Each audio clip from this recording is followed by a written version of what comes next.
I kept seeing her everywhere, and for the longest time, I thought the universe was messing with me. It started at the bus stop. I was half awake, clutching my coffee, when she walked up and stood a few feet away. Short black hair, headphones in, a battered copy of The Alchemist in her hand. I noticed because I was reading the same book at the time. Coincidence, I told myself. But then I saw her again 3 days later, at the little cafe near my apartment. Same headphones, this time sketching something in a notebook. I almost said something, almost asked what she was drawing, but I didn't. And it didn't stop there. For weeks, she kept appearing.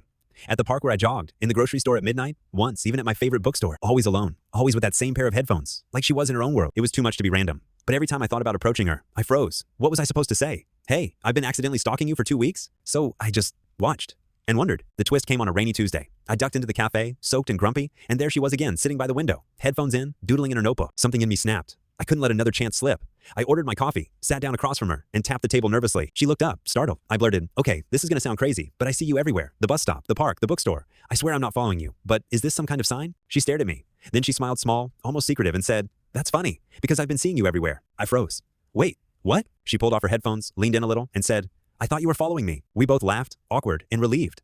The tension cracked open into something lighter, something alive. That's when the barista walked over with my drink. But instead of just handing it to me, she said, here you go, Sam. And the girl across from me, the one I thought was a stranger, froze. Her smile vanished.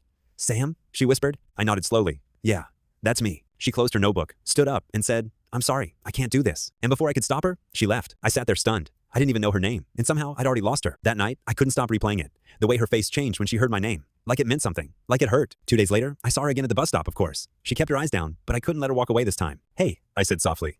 Did I do something? Why did you leave? She bit her lip, hesitated, then finally said, Sam was the name of my brother. He died last year, and when I heard it, sitting across from you, it was like the universe was playing a cruel joke. My chest tightened. I'm so sorry. I didn't know. She nodded. I know you didn't, but it hit me harder than I expected. We stood there in silence for a moment, buses hissing past us. Finally, I said, look, I don't want to force anything, but maybe the universe isn't being cruel. Maybe it's just trying to remind you that life still goes on, that people still show up, even strangers with the same name. For the first time, she really looked at me. Her eyes softened. Maybe, she said quietly. From then on, it wasn't coincidences anymore. We started meeting intentionally, coffee first, then walks in the park, then long talks about everything, her art, my writing, the weird ways grief and love can live side by side. And slowly, what began as a string of missed connections turned into one connection that mattered. The funny thing, I never did ask her what she was always drawing in that notebook. One day, she just showed me. It was a sketch of the cafe window, the one where we first sat across from each other. And in the corner, 2 figures, one with headphones, the other with coffee leaning in, just beginning to speak, and underneath, in tiny handwriting, she'd written one word. Finally.